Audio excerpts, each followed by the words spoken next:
Hello, Charles Savage here. Delighted to be with you and to share some thoughts about entrepreneurship. I'll be probably taking a different approach than is normal because I see it as an area that we need more than ever and for reasons that perhaps some of us have not even thought about. I'm titling this Co-Creating a Wiser Future. How can we find inspiration in the past? How can we face today's challenges? And how might we co-create a wiser future together?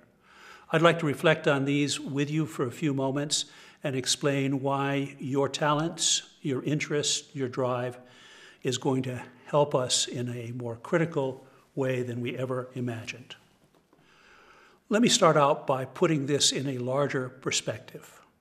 As you probably know, it's only been in the last 20 years or so that we've understood that the Big Bang occurred 13.7 billion years ago. Our planetary system, our sun, is only 4.7 billion years, and our planet 4.5 billion years. How long could we be on this planet? Ever wondered about that?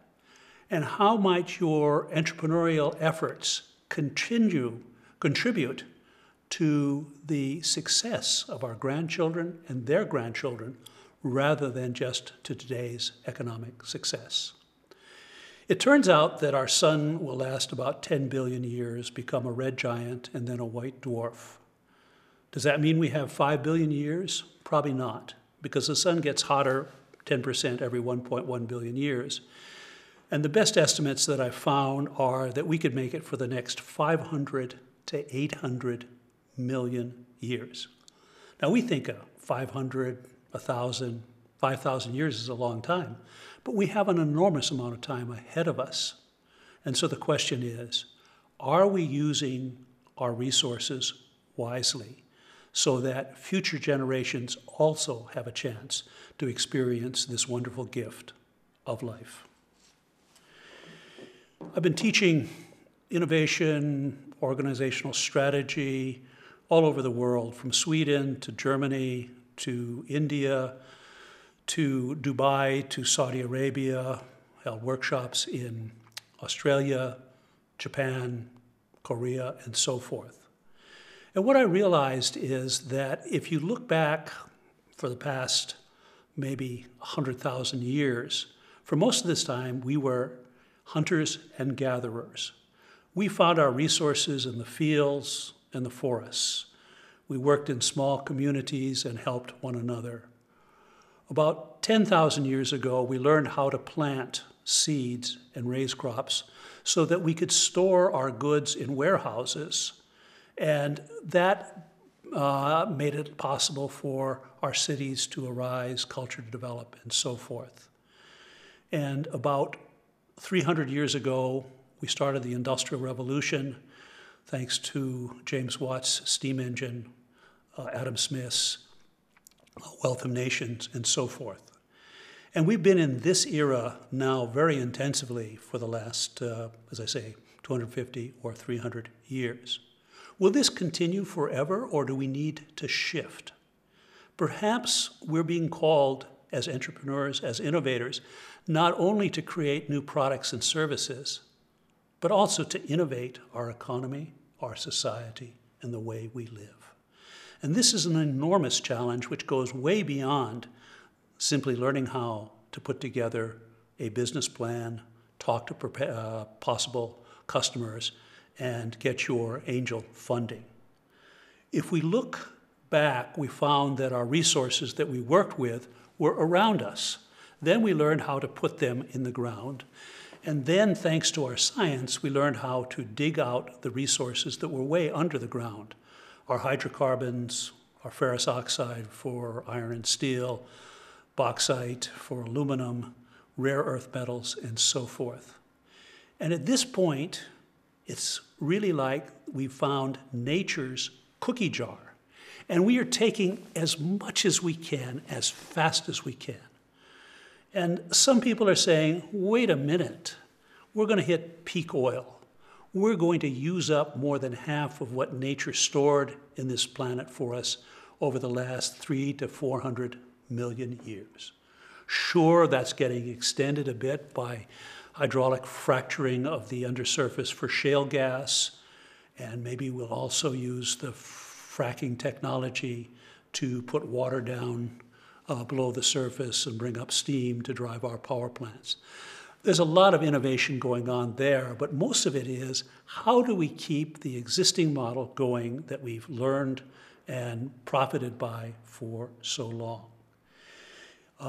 To summarize this, if you look at the slide, the resources were around us in the hunters and gatherers era. They were in the earth, and then in the agricultural era, and below the earth in the industrial era. Now, where are they going to be in the next era? It may well be that the resources are within us. Perhaps that's the biggest untapped resource that we know. If you think back at the beginning of the industrial era, our goal was a standard of comfort that we changed to a standard of living. We didn't want to have to go into the fields and hunt and collect berries. We wanted somehow to have an easier life around us. And so we've been on that route. We have refrigerators, stoves, microwave ovens. Now we'll have robots to clean our homes and to do so much more. You can see that. It's almost making humans redundant and unnecessary. And yet, at this point, we have an opportunity to do things we've never thought of before. Just look at it here. We're really eating up, using up, and throwing away so many of the resources. And again, the Club of Rome is coming out with a new publication, Der geplünderte Planet, the used up planet. And there will be some discussions this fall about that. And it seems like what they've been saying for the last 40 years is very true, but there have been enough skeptics to ignore it, and we go on with the same old story still today. If we step back and say, what have we been doing? A dear friend of mine, Andreas Brandner in Vienna, had this sculpture made. It is actually 3 meters high. This is the known and this is the unknown. And if you ask yourself, should the unknown be about this high, just a little bit, because do we know most things? Or is the known about this high and we mostly don't know things? As I've asked people all over the world, typically people say, perhaps the known is 3 centimeters and the unknown 3 kilometers. But how often does a teacher in class come in to hers or his students and say, folks, this is what I know, but this is what I don't know. Help me discover that. How often does an executive in a company say, we know a lot about how to do things, but there's an enormous amount that we don't know how to do. And so what we're going to have to do is begin to appreciate the unknown, the big questions, the powerful questions, in ways that we've never thought before. We're going to have to learn in school not only to be asked questions, but we're going to need to teach our students how to ask questions. And as entrepreneurs and innovators, the power of your idea will be directly dependent on the quality of your powerful question. To find underlying patterns that penetrate the unexpected, that reveal things that most people in their superficial views never see at all. The same in our companies. Instead of the chief giving orders, leadership is now turned to one where the quality of the question needs to be greatly improved. And the quality of reflection among and between the people is essential. So if we step back and look at these 3, the fish, the young child, and the cat, what are they seeing? Is there some commonality between them? We see different perspectives, and yet if we look even deeper, we see life's force manifest in wonderfully unique ways in these 3, just as each of you is wonderfully unique in what you're doing. So we've grown up with the industrial era, with the boxes and lines and the hierarchy. That's fading. We're moving into the digital era where we have to, with our smartphones, Facebook, social media, learn how to reflect in ways that we never have done before. And certainly there are opportunities there. As you remember, Copernicus in 1543 raised the question, does the sun go around the earth? And he suggested, perhaps not. Perhaps the earth goes around the sun. That was reinforced, as we know, by Galileo. And so we had the Copernican paradigm shift in space. We saw ourselves in a different relationship with things around us. My question to us all is it possible to conceive of a paradigm shift in time? Because perhaps, and you may not have expected this, that could determine what we do in terms of our entrepreneurship and innovation. Let me explain this to you. Typically, we think of time as a line. The past way back there, the future way out here, and we are bumping along in the present.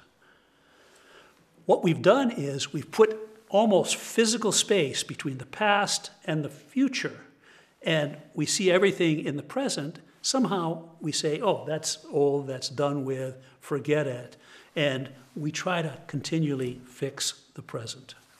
But what if we were to take space out of time and we bring back the present and the future and begin to reflect together with one another and within ourselves?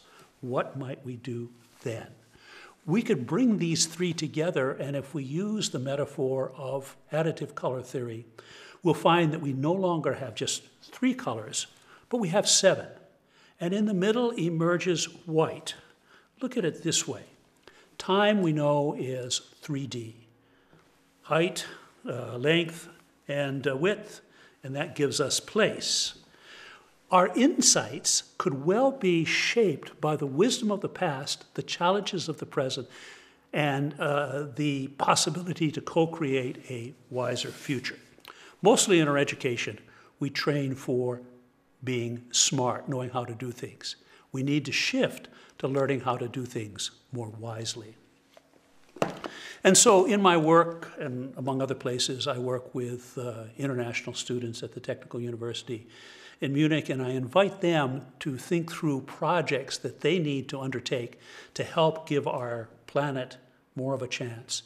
And one group, it was from 2 Chinese, a Mexican, and an Indian. They came up with a wonderful slogan for us. How do we learn to live lightly and lively? And my challenge to all of us, to you that are thinking of becoming more focused, dedicated entrepreneurs, innovators, how do we co-create a society where we could live lightly? That means profoundly low carbon. Right now, you'll know that we're so carbon intensive that we can't continue. How can we learn to live lively? And that means a much richer cultural life that could be inspired by the stories and the myths and the insights of past generations. And I add to this wisely. So how do we learn to live lightly, lively, and wisely? Now, we're going to need a whole new generation of entrepreneurs and innovators to put this society together. So please think beyond the typical framework of what's involved in talking to possible customers, looking at what's happening in the internet to see your operation, building your business plan, and getting your funding. There are bigger challenges ahead, and the better you can listen to the past and the wisdom where they indeed lived in harmony with nature. We've broken much of that harmony. We need to recapture that so that your great-grandchildren and their great-grandchildren have a chance. And that's our wonderful opportunity. The nice thing is, as you do this, you may find inside yourself and in one another resources that you never imagined were there. And as you build on them, even though you may not help us arrive at where we want, you will, as a person, grow in wonderful ways in communities with others. So, from the bottom of my heart, I say thank you for considering a activity in this field, and give your all to what you can do to help create a wiser future. Finally, I'll end with a quote that says, "You can tell whether a man is clever by his answers. You can tell whether a man is wise by his questions. What are your wise questions? Good luck.